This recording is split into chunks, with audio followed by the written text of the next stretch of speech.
Hello दोस्तों, मेरा नाम है कृष्णागर। तो आज हम पढ़ेंगे नया सब्जेक्ट एडवांस कंप्यूटर आर्किटेक्चर। तो इस सब्जेक्ट को समझने से पहले हमें पता होना चाहिए सीपीयू किसे कहते हैं और उसकी वर्किंग क्या है। क्योंकि दोस्तों ये जो सब्जेक्ट है एडवांस कंप्यूटर आर्किटेक्चर, ये पूरा का पूरा सीपीयू के ऊपर बेस्ड है। तो शुरू करते हैं दोस्तों, सीपीयू क्या होता है।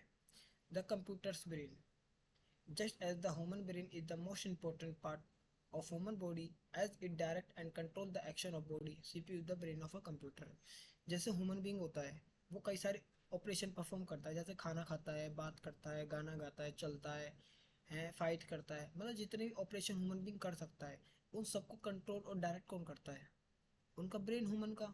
जैसे कि कोई ह्यूमन है, वो चल रहा है या बात कर रहा है किसी से, तो जितने भी इंस्ट्रक्शन ह्यूमन बींग के अंदर होते हैं उन सबको कौन कंट्रोल करता है? उसका ब्रेन ह्यूमन का।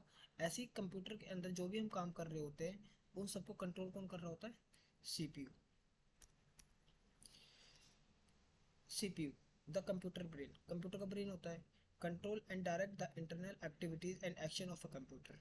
मैंने आपको बताया कि जो सीपीयू होता है वो जितनी एक्टिविटी होती है कंप्यूटर के अंदर, जैसे कि हम कोई सब्ट्रैक्शन, डिवीजन, मल्टीप्लिकेशन, एडिशन, जितने भी हम ऑपरेशन परफॉर्म करते हैं वो सब किसकी हेल्प से होता है? CPU. The CPU is also called the micro processor और सिंपली द प्रोसेसर। जो दोस्तों सीपीयू होता है उसको हम प्रोसेसर भी कह सकते हैं, माइक्रो प्रोसेसर भी कह सकते हैं।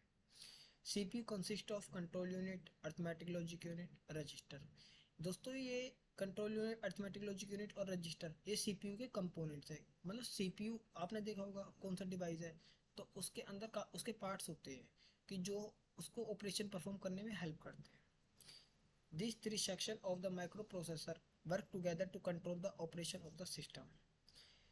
ये तीन सेक्शन दे रखे हैं एक प्रोसेसर के अंदर जो एक साथ काम करते हैं, और सिस्टम के कंप्यूटर सिस्टम के अंदर जितने भी ऑपरेशन होते हैं ये तीनों मिलकर एक साथ परफॉर्म करते हैं सेक्शन।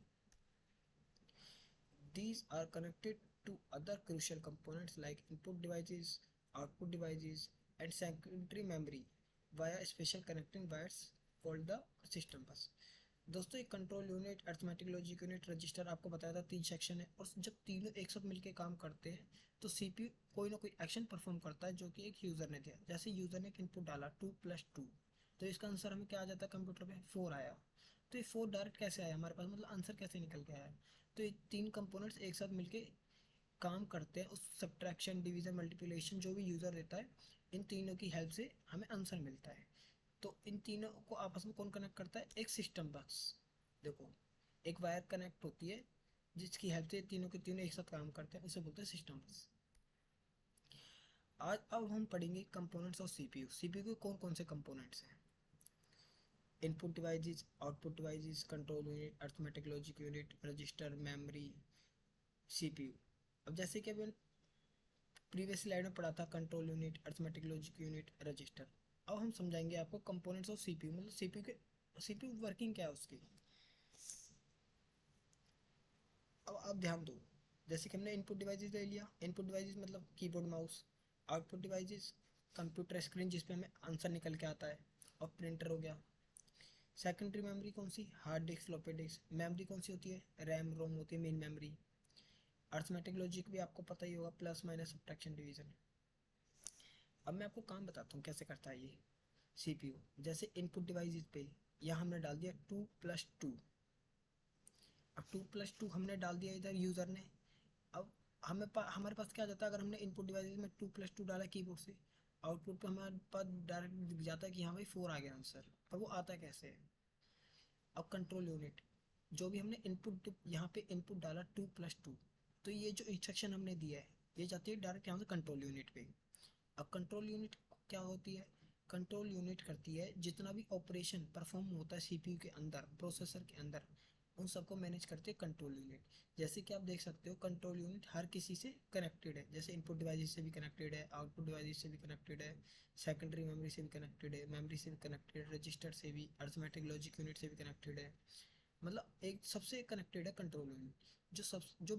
जो मैनेजर का काम निभा रहा है ना, देखो हमने लिख रखा है मैनेजर, मतलब जो कंट्रोल यूनिट होती है वो जितने भी ऑपरेशन होते हैं सीपीयू के अंदर उन सबको मैनेज करती है। अब अर्थमेटिक लॉजिक यूनिट का आपको पता ही है, plus minus subtraction, division, multiplication, greater than, equal to, जितने भी ऑपरेशन हम ये करते हैं तो अर्थमेटिक लॉजिक की हेल्प से ही करते हैं। और रजिस्टर का मतलब क्या होता है? रजिस्टर होती है आ, एक टेम्परेरी डाटा को स्टोर करती है, और ये बहुत ज़्यादा छोटी रहती है पर बहुत तेज़ी से काम करती है। अब मेन मेमोरी तो आपको पता ही होगा, रैम रोम क्या होता है। और सेकेंडरी मेमोरी, जिसमें हम कोई भी डाटा को परमानेंटली स्टोर कर सकते हैं। अब मैं आपको वर्किंग बताऊंगा, जैसे एक एग्जांपल के साथ हमने इनपुट पे डाल दिया 2+2 डाल दिया, ठीक है। अब 2+2 हमने डाटा डाला, ये कहाँ गया? कंट्रोल यूनिट पे गया। अब कंट्रोल यूनिट क्या करेगा? इस डाटा को मेमोरी में स्टोर करा देगा, ठीक है। मेमोरी में स्टोर कराया ये डाटा को।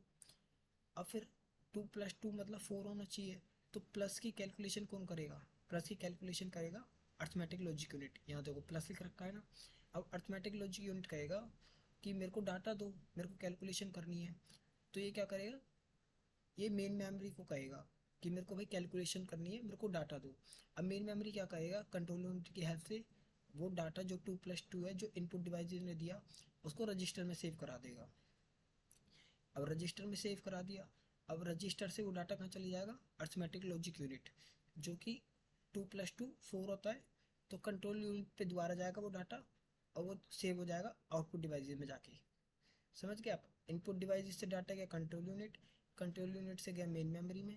अब मेन मेमोरी से डाटा गया रजिस्टर में, रजिस्टर से गया अर्थमेटिक लॉजिक यूनिट पे, अर्थमेटिक लॉजिक यूनिट में कैलकुलेशन करके मेमोरी में स्टोर करा दी। अब वो मेमोरी से कहाँ जाएगा दोस्तों? कंट्रोल यूनिट के हेल्प से दोबारा आउटपुट डिवाइस में। तो मतलब ऐसे पूरी ये वर्किंग करता है, ये जो सीपीयू के कंपोनेंट्स होते हैं। अब अर्थमेटिक लॉजिक यूनिट क्या होता है? This unit perform the computing function as given below involving number. मतलब ये जो अर्थमेटिक लॉजिक यूनिट होता है, वो कंप्यूटिंग फंक्शन करती है, मतलब कोई भी प्लस माइनस सब्ट्रैक्शन। अगर मान लो यूज़र ने दिया 2+2 दिया, जैसे कि हमें कीबोर्ड पे हम प्रेस कर देते हैं, हमें कैलकुलेशन करनी है कंप्यूटर 2+2, तो हमारे पास आंसर कितना देता है? 4। तो जो पूरी कैलकुलेशन करी है, तो कौन करता है? अर्थमेटिक लॉजिक यूनिट करता है। Arithmetic operation which include addition subtraction multiplication division. Arithmetic operation से हम एडिशन कर सकते हैं, सब्ट्रैक्शन मल्टीप्लिकेशन डिवीजन। और लॉजिक ऑपरेशन क्या होता है? Which involve comparison such as less than, greater than और इक्वल टू। ठीक है, मतलब ये भी तो होते हैं कैलकुलेशन। अगर हमें ग्रेटर देन फाइंड करना है, लेस देन फाइंड करना है, इक्वल टू फाइंड करना है, तो लॉजिकल ऑपरेशन, मतलब अर्थमेटिक और लॉजिकल ऑपरेशन का कॉम्बिनेशन को बोलते हैं अर्थमेटिक लॉजिक यूनिट। अब हम पढ़ते हैं दोस्तों रजिस्टर क्या होता है। All data is temporarily stored in register during the execution of program. मतलब जब भी हम इंस्ट्रक्शन देते हैं सीपीयू को, मतलब ये काम कर दे, मतलब 2+2 को ऐड कर दे, उनका जो कैलकुलेशन वो निकाल के दे, तो वो डाटा मेमोरी से कुछ टाइम के लिए टेम्परेरी बेसिस पे रजिस्टर में स्टोर हो जाता है प्रोग्राम के एग्जीक्यूशन के टाइम पे। Register offer very fast memory but very limited in size. Register से क्या होता है दोस्तों? बहुत तेज काम करती है ये प्रोसेसर के अंदर, लेकिन इसका जो साइज़ होता है बहुत ज़्यादा छोटा होता है। कंट्रोल यूनिट आपको बताया था दोस्तों, कंट्रोल यूनिट एक लाइक मैनेजर की तरह काम करता है, जो कि कंप्यूटर के अंदर, जो प्रोसेसर के अंदर जितना भी काम हो रहा होता है, उन सबको मैनेज करता है। The control unit of CPU direct the entire computer system to carry out और एग्जीक्यूट स्टोर प्रोग्राम इंस्ट्रक्शन। वो ये दोस्तों, थैंक यू।